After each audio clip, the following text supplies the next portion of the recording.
Hello दोस्तों, पिछले video में दोस्तों हमने भौतिक विज्ञान के कुल प्रश्न नंबर 1 से लेकर प्रश्न नंबर 98 तक के प्रश्नों को डिस्कस किया है।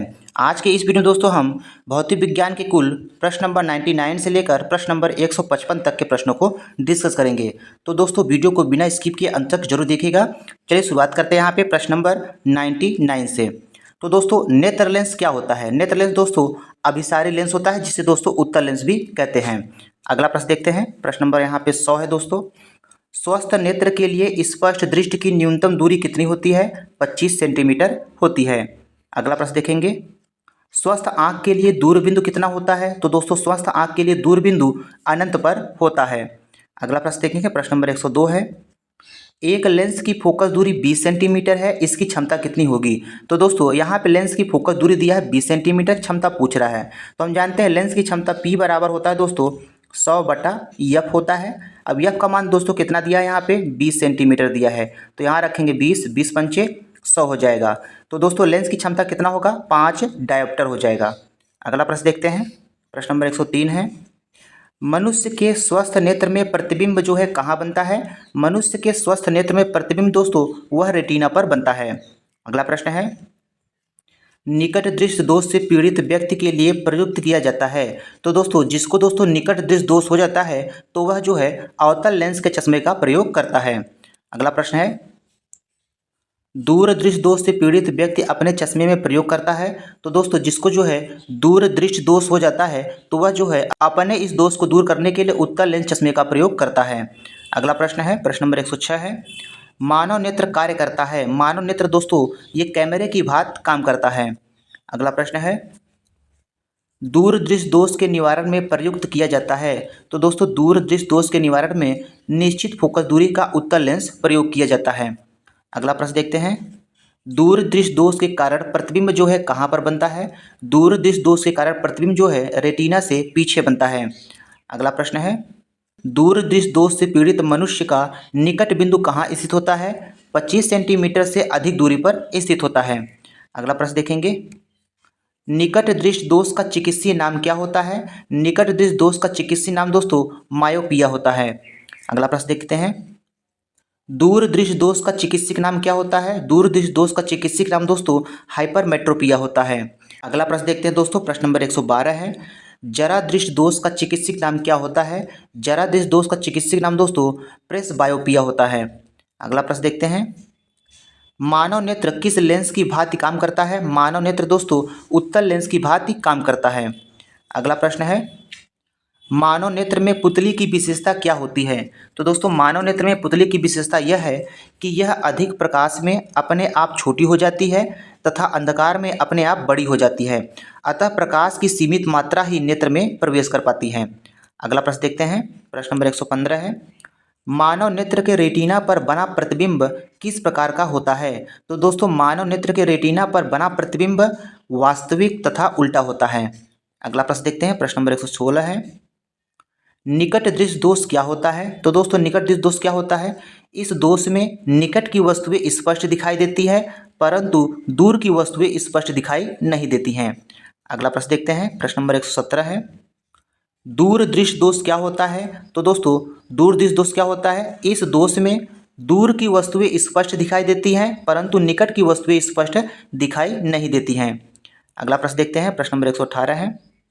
मानव नेत्र में प्रकाश किस भाग द्वारा जो है प्रवेश करता है? मानव नेत्र में प्रकाश जो है कार्निया भाग के द्वारा जो है प्रवेश करता है। अगला प्रश्न है दोस्तों। जरा दृष्टि दोष को दूर करने के लिए चश्मे में किस लेंस का प्रयोग किया जाता है? द्विफोकसी लेंस का प्रयोग किया जाता है।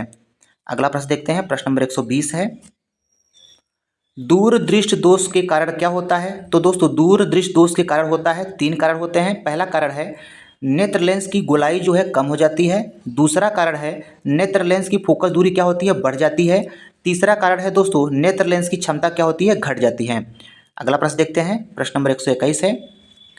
मनुष्य की लाल रक्त कोशिकाओं का जीवन काल कितना होता है? मनुष्य की लाल रक्त कोशिकाओं का जीवन काल 120 दिन होता है। अगला प्रश्न है। मानव शरीर में लाल रक्त कण का निर्माण जो है कहाँ होता है? अस्थिमज्जा में होता है। अगला प्रश्न देखते हैं। प्रश्न नंबर 123 है दोस्तों। सफ़ेद रक्त कण जिसे WBC कहते हैं, इसका प्रमुख कार्य क्या होता है? WBC का प्रमुख कार्य होता है रोग प्रतिरोधक क्षमता धारण करना होता है। अगला प्रश्न है रक्त समूह, जिसे दोस्तों ब्लड ग्रुप कहते हैं, कि ये खोजकर्ता कौन है? लैंड स्टीनर ने ब्लड ग्रुप की खोज की थी।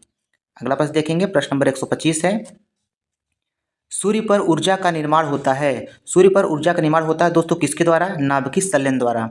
अगला प्रश्न है डायनमो परिवर्तित करता है। डायनमो दोस्तों यह यांत्रिक ऊर्जा को विद्युत ऊर्जा में परिवर्तित करता है।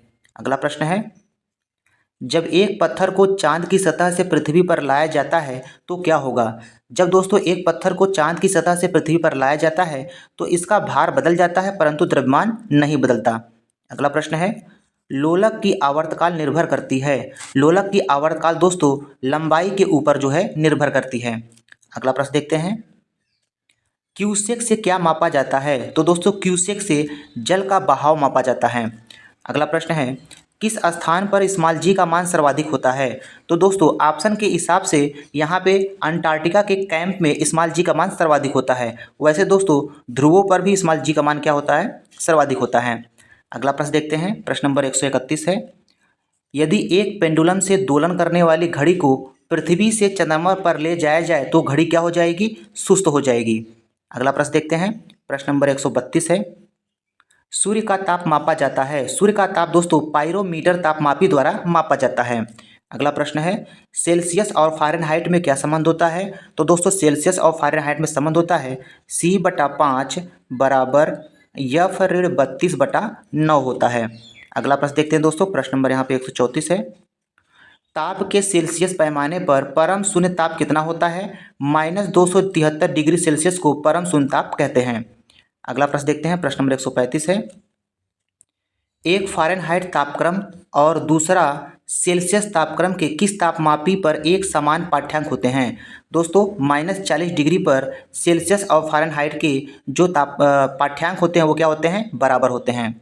अगला प्रश्न है न्यूनतम संभव ताप होता है। न्यूनतम संभव ताप दोस्तों -273 डिग्री सेल्सियस पर होता है। अगला प्रश्न देखेंगे, प्रश्न नंबर 137 है मानव शरीर का समान तापक्रम 98.6 डिग्री फ़ारेनहाइट होता है तो सेल्सियस में कितना होगा? 36.9 डिग्री सेल्सियस होगा, लगभग दोस्तों 37 डिग्री सेल्सियस होता है। अगला प्रश्न देखेंगे, प्रश्न नंबर 138 है पानी का घनत्व किस ताप पर अधिकतम होता है? पानी का घनत्व दोस्तों 4 डिग्री सेल्सियस पर अधिकतम होता है। अगला प्रश्न है, प्रश्न नंबर 139 है साइकिल के ट्यूब अधिकांशतः गर्मियों में क्यों फट जाते हैं? क्योंकि दोस्तों गर्मी के कारण जो है ट्यूब फट जाते हैं। अगला प्रश्न है, प्रश्न नंबर 140 है तो लोलक घड़ियां जो होती हैं वो गर्मियों में सुस्त क्यों हो जाती हैं? क्योंकि दोस्तों लोलक की लंबाई क्या होती है? बढ़ जाती है, जिससे इकाई दोलन में लगा हुआ समय क्या होता है? बढ़ जाता है। अगला प्रश्न देखेंगे, प्रश्न नंबर 141 है यदि रेफ्रिजरेटर के दरवाजे कुछ घंटों के लिए खुले छोड़ दिया जाए तो कमरे का तापमान क्या होगा? बढ़ जाएगा। अगला प्रश्न है मानव शरीर का सबसे बड़ा अंग क्या होता है? मानव शरीर का सबसे बड़ा अंग त्वचा होता है। अगला प्रश्न देखते हैं दोस्तों, प्रश्न नंबर 143 है किसको आरबीसी का कब्रिस्तान कहा जाता है? तो दोस्तों आरबीसी का कब्रिस्तान प्लीहा को कहा जाता है। अगला प्रश्न देखेंगे अल्बर्ट आइंस्टीन को भौतिक का नोबेल पुरस्कार जो है कब दिया गया था? अल्बर्ट आइंस्टीन को भौतिक का नोबेल पुरस्कार सन 1921 में दिया गया था। अगला प्रश्न है जे थॉमसन को किसकी खोज के लिए भौतिक में नोबेल पुरस्कार मिला था? तो दोस्तों जे थॉमसन को इलेक्ट्रॉन की खोज के लिए भौतिक में नोबेल पुरस्कार मिला था। अगला प्रश्न देखेंगे तेल का एक बैरल जो है लगभग कितने के बराबर होता है? तो दोस्तों तेल का एक बैरल लगभग 159 लीटर के बराबर होता है। अगला प्रश्न है आईसी चिप का विकास जो है किसने किया था? आईसी चिप का विकास जो है जेएस गिल्वी ने किया था।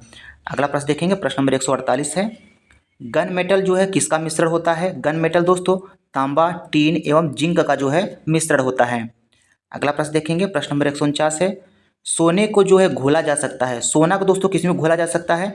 एक्वा रेजिया में घोला जा सकता है। और एक्वा रेजिया दोस्तों किसका मिश्रण होता है? नाइट्रिक अम्ल तथा हाइड्रोक्लोरिक का मिश्रण होता है। अगला प्रश्न देखेंगे, प्रश्न नंबर 150 है कौन सी धातु रोशनी के बल्बों के फिलामेंट के रूप में प्रयोग किया जाता है? टंगस्टन धातु का प्रयोग किया जाता है। अगला प्रश्न देखते हैं दोस्तों कौन सी धातु अर्धचालक की भांति ट्रांजिस्टर में प्रयोग किया जाता है? तो दोस्तों अर्धचालक की भांति ट्रांजिस्टर में कौन प्रयोग किया जाता है? जर्मेनियम जो है प्रयोग किया जाता है। अगला प्रश्न है कौन सी धातु सबसे अधिक जो है मुलायम होती है? सोना धातु जो है सबसे अधिक मुलायम होती है। अगला प्रश्न है, मोबाइल फ़ोन बैटरियों में कौन सी धातु मुख्यतः उपयोग में लाई जाती है? मोबाइल फ़ोन बैटरियों में दोस्तों लिथियम धातु जो है उपयोग में लाई जाती है। अगला प्रश्न देखते हैं, सीमेंट का मुख्य संघटक क्या है? तो दोस्तों सीमेंट का मुख्य संघटक चूना पत्थर होता है। अगला प्रश्न देखते हैं, गन पाउडर दोस्तों किस मिश्रण से बनता है? गन पाउडर दोस्तों चारकोल, सल्फर एवं पोटेशियम नाइट्रेट के मिश्रण से बनता है। तो दोस्तों आज के इस वीडियो में इतना ही। वीडियो पसंद आया तो वीडियो को लाइक कीजिएगा और अपने दोस्तों भी यह वीडियो जरूर शेयर कीजिएगा। मिलते हैं नेक्स्ट वीडियो में। धन्यवाद।